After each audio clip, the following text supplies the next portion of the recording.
श्री महालक्ष्मी व्रताची कथा.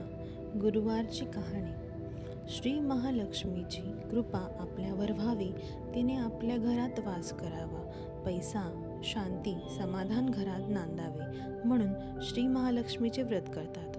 हे व्रत केल्याने मनातल्या सर्व इच्छा पूर्ण होतात. श्री महालक्ष्मीची अनेक नावे, अनेक रूपे आहेत. पार्वती, सिंधुकन्या, महालक्ष्मी, लक्ष्मी, राजलक्ष्मी, गृहलक्ष्मी, सावित्री, राधिका, रासेश्वरी, चंद्रा, गिरिजा, पद्मा, मालती, सुशीला अशा विविध नावांनी श्री महालक्ष्मी ओळखली जाते. अशा या सर्वांभूती असलेल्या श्री महालक्ष्मीची ध्याने घ्यावी अशी ही कहाणी आहे. द्वापार युगातली आपल्या भारतातील सौराष्ट्र देशात घडलेली. तेथे एक राजा राज्य करीत होता. त्याचे नाव भद्रश्रवा होते. तो शूर होता, दयाळू होता आणि प्रजादक्ष होता. 4 वेद, 6 शास्त्रे, 18 पुराणे यांचे ज्ञान त्याला होते. अशा या राजाच्या राणीचे नाव होते सुरतचंद्रिका. राणी रूपाने सुंदर होती, सुलक्षणी होती आणि पतिनिष्ठ होती. त्यांना एकूण 8 अपत्ये होती, 7 पुत्र आणि त्याच्यानंतर झालेली एक कन्या. राजा राणीने कन्येचे नाव शांबाला ठेवले होते. एकदा देवीच्या मनात आले, आपण राजाच्या राजप्रसादी राहावे, त्याने राजा आणखी सुखी होईल. प्रजेलाही तो आणखी सुख देईल. गरिबाकडे राहिले तर सगळ्या संपत्तीचा तो एकटाच उपभोग घेईल. म्हणून देवीने एका म्हातारीचे रूप घेतले. फाटकी वस्त्रे ल्याली, आधारासाठी हातात काठी घेतली आणि काठी टेकत टेकत ती राणीच्या महालाच्या दाराशी आली. तिला पाहताच एक दासी पुढे आली. तिने म्हातारीला विचारले, कोण ग बाई तू? कुठून आलीस? काय काम काढलंस? तुझं नाव काय?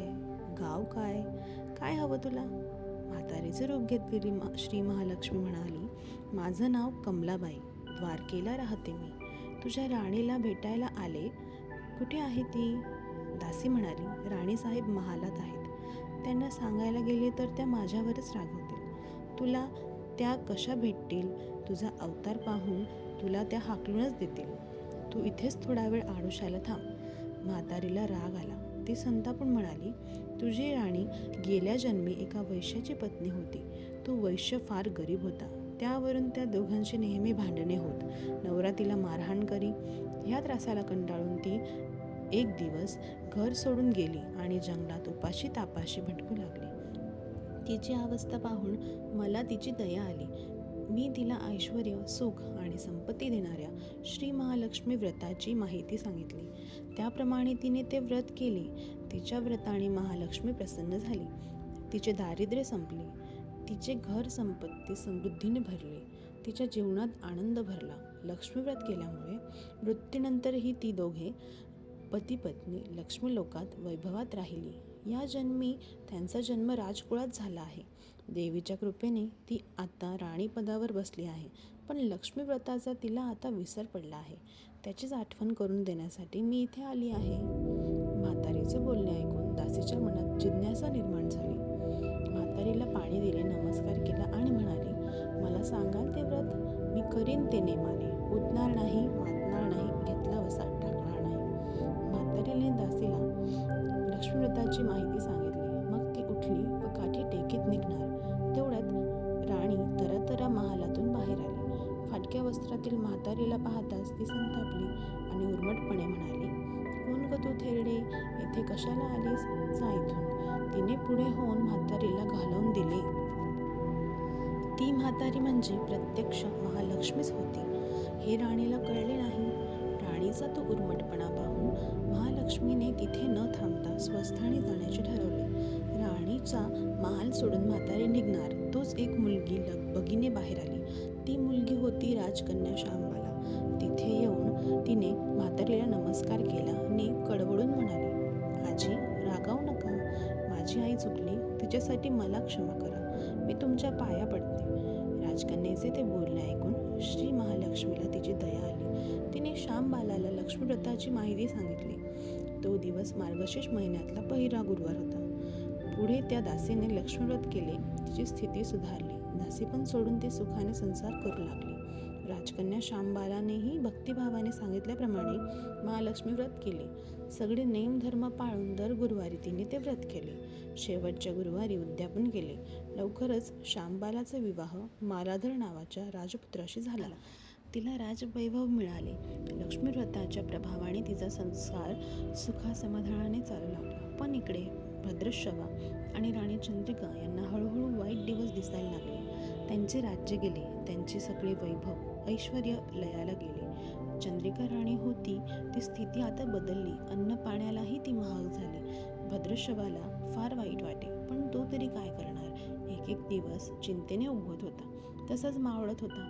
एक दिवस भद्रश्रवाला वाटले मुलीकडे जावे, तिला पाहावे आणि 8-4 दिवस तिच्याकडे राहावे. त्याप्रमाणे तो जावयाच्या राज्यात आला. चालून चालून तो खूप दमला होता, म्हणून थोडा वेळ विश्रांती घेण्यासाठी तो एका नदीच्या काठी बसला.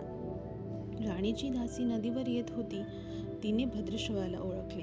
दासी धावत महालात गेली. राजाला बातमी सांगितली. शांबालालाही ते समजले. शांबाला आणि मालाधराने रथ पाठवून भद्रश्रवाला मोठ्या मानसन्मानाने राजवाड्यात आणले आणि त्याचा आदर सत्कार केला. काही दिवस जावयाचा आणि मुलीचा पाहुणचार घेत भद्रश्रवा राजवाड्यात राहिला. आता परत जायचे विचार त्याच्या मनात घोळू लागले.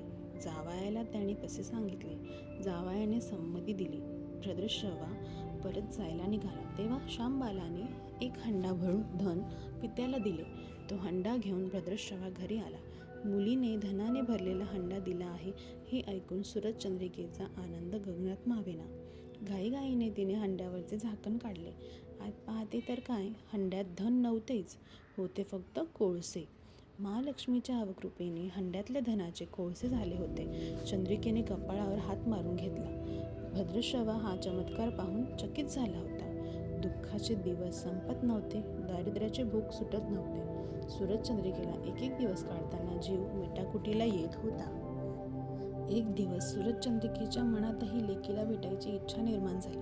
त्याप्रमाणे ती लेकीच्या घरी जाण्यासाठी निघाली. तो दिवस मार्गशीर्ष महिन्यातला शेवटचा गुरुवार होता. सुरचंद्रिका लेकीच्या घरी पोहोचली तेव्हा शांबाला व्रताचे उद्यापन करीत होती. शांबालेने आईकडूनही लक्ष्मीव्रत करून घेतले. 4 दिवस मुलीकडे राहून सुरचंद्रिका परत आपल्या गावात आली.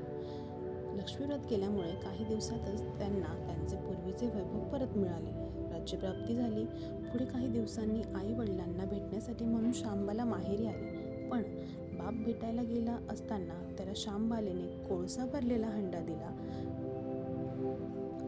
पण आपल्याला मात्र काहीच दिलं नाही. हा राग राणीच्या मनात होता. त्यामुळे शांबालेचे भावे तसे स्वागत कोणी केले नाही. राणीने एक प्रकारे तिचा अपमानच केला होता. पण शांबालेला आईचा राग आला नाही. ती पुन्हा आपल्या घरी जाण्यासाठी निघाली. निघताना तिने पूर्वी बापाला दिलेला हंडा परत घेतला, त्यात मीठ भरले व तो हंडा घेऊन ती आपल्या सासरी आली. स्वगृही आल्यावर मालाधराने शांबालेला विचारले, माहेराहून काय आणलंस? शांबालेने बरोबर आणलेल्या हंड्याकडे बोट दाखवले. मालाधराने झाकण काढून आत पाहिले तर हंड्यात मिठाचे खडे. मालाधराने चकित होत पत्नीला विचारले, हे काय? या मिठाचा काय उपयोग? शांबाला म्हणाली, थोडं थांबा म्हणजे कळेलच.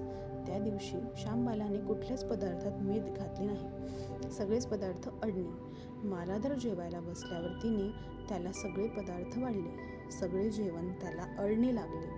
मग शांबालेने पाण्यात थोडे मीठ वाढले. अन्नपदार्थात ते मिसळताच बेचव अन्नाला चव आली.